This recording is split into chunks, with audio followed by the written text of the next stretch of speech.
Hey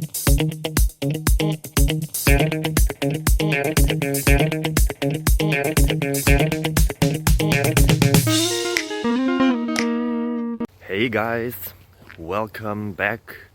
As you see here, we are outside in nature, far from civilization, at least 5 minutes.